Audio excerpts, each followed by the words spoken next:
Oke, kali ini kita bakal bahas sesuatu yang menarik banget. Bisa nggak sih sehelai daun dari tanaman kuno jadi jawaban buat salah satu masalah kesehatan terbesar di zaman modern?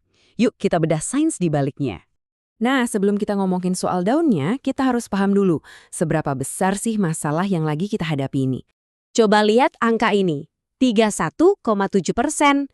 Ini bukan angka sembarangan loh. Ini adalah persentase orang dewasa di Indonesia yang kena hipertensi. Kalau dihitung-hitung, ini artinya puluhan juta orang. Banyak banget kan? Dan ini bukan cuma soal angka statistik ya. Hipertensi atau tekanan darah tinggi, ini salah satu dari 3 penyebab kematian tertinggi di Indonesia loh. Posisinya persis setelah stroke dan tuberkulosis. Jadi ini masalah yang benar-benar serius. Jadi, apa sih hipertensi itu? Gampangnya gini, bayangin aja jantung dan pembuluh darah kita itu kayak mesin yang dipaksa kerja non-stop dengan tenaga ekstra. Tekanan darahnya terus-terusan tinggi. Nah, tekanan konstan inilah yang bikin organ-organ penting kita capek dan akhirnya bisa rusak. Melihat masalah sebesar ini, muncullah satu pertanyaan menarik. Bisa nggak sih ada solusi dari alam? Mungkin dari obat tradisional yang udah lama kita kenal untuk ngelawan epidemi modern ini? Nah, pertanyaan tadi membawa kita ke bintang utama dalam pembahasan kita kali ini.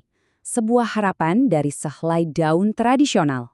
Kenalan dulu yuk sama daun matoa. Daun ini berasal dari pohon Pometia pinnata, yang aslinya dari Asia Tenggara dan Pasifik. Udah dari zaman dulu banget tanaman ini jadi andalan buat pengobatan tradisional. Orang-orang zaman dulu, terutama di daerah kayak Pajang, Surakarta, udah pakai daun ini buat macam-macam. Dari mulai nurunin demam, nyembuhin penyakit kulit, sampai buat luka infeksi. Tapi yang paling bikin para ilmuwan penasaran adalah klaim kalau daun ini bisa nurunin tekanan darah tinggi. Terus, apa sih rahasianya? Nah, para ilmuwan menduga senjata utamanya ada di dalam senyawa yang namanya flavonoid. Contohnya tuh kayak quercetin dan camperol. Senyawa-senyawa inilah yang dipercaya punya kekuatan penyembuhan itu. Oke, klaim tradisional udah ada, dugaan ilmiah juga udah ada. Tapi kan, itu semua belum cukup, perlu ada bukti. Nah, disinilah para peneliti mulai menginterogasi si daun matoa ini lewat serangkaian tes. Prosesnya nggak main-main loh. Pertama, mereka bikin ekstrak pekat dari daun matoa kering. Terus, mereka bikin tikus-tikus lab jadi hipertensi secara terkendali. Setelah itu, barulah ekstrak tadi diberikan ke tikus-tikus itu buat dites. Terakhir, selama 12 hari, mereka pantau terus tekanan darahnya dan periksa kondisi jantungnya. Bener-bener teliti banget.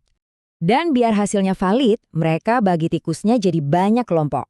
Ada kelompok tikus sehat sebagai pembanding, ada yang hipertensi tapi nggak diobatin, ada juga yang dikasih obat hipertensi standar. Nah, sisanya dikasih ekstrak dan fraksi matoa dengan dosis yang beda-beda. Jadi perbandingannya lengkap banget. Dan setelah 12 hari penantian, inilah momen yang ditunggu-tunggu. Datanya keluar. Jadi, gimana hasilnya? Beneran manjur nggak sih daun matoa ini? Jawabannya, iya, manjur. Coba lihat grafik ini deh. Batang yang paling kiri itu kelompok yang nggak diobati. Tekanan darahnya tinggi. Batang di tengah itu yang dikasih obat standar. Nah, lihat batang yang kanan. Itu yang dikasih ekstrak matoa dosis 300 mg. Turunnya signifikan banget, hampir nyaingin obat standar. Keren banget kan? Jadi, data ini nunjukin kalau dosis yang paling nampol itu adalah ekstrak 300 mg dan juga fraksi etil asetatnya. Artinya, nggak cuma ekstrak kasarnya aja yang bekerja, tapi setelah dimurnikan jadi fraksi-fraksi tertentu, efeknya tetap kuat. Dan bukan cuma soal angka tekanan darah loh, para peneliti juga ngintip langsung ke kondisi sel-sel jantungnya. Di gambar kiri, itu sel jantung yang nggak diobati. Kelihatan ada tanda-tanda kerusakan. Nah, bandingkan sama yang kanan, sel jantung yang dikasih ekstrak matoa. Kelihatan lebih sehat, ada bukti perbaikan sel. Ini bukti fisik yang luar biasa. Oke, datanya udah jelas. Hasilnya juga udah kelihatan. Terus, apa artinya semua ini buat kita? Kenapa penemuan ini penting? Ada beberapa poin penting nih. Pertama, penelitian ini ngasih stempel terbukti secara ilmiah buat obat tradisional. Kedua, ini nunjukin kalau daun matua emang punya senyawa antihipertensi yang kuat. Ketiga, ini juga jadi petunjuk buat pengembangan obat baru di masa depan. Pada akhirnya, ini bukti nyata potensi luar biasa dari alam buat dunia medis modern. Bahkan peneliti utamanya sendiri, Novi Elisa, dalam ringkasan tesisnya menyimpulkan hal yang sama. Dia bilang, senyawa aktifnya itu flavonoid, Dan tujuan penelitiannya untuk melihat penurunan tekanan darah. Dan ya, tujuannya tercapai. Penemuan soal daun matoa ini benar-benar membuka mata ya. Jadi kepikiran, jangan-jangan masih banyak harta karun lain di alam sekitar kita yang belum terungkap oleh sains. Kira-kira rahasia alam apa lagi ya yang sedang menunggu untuk ditemukan?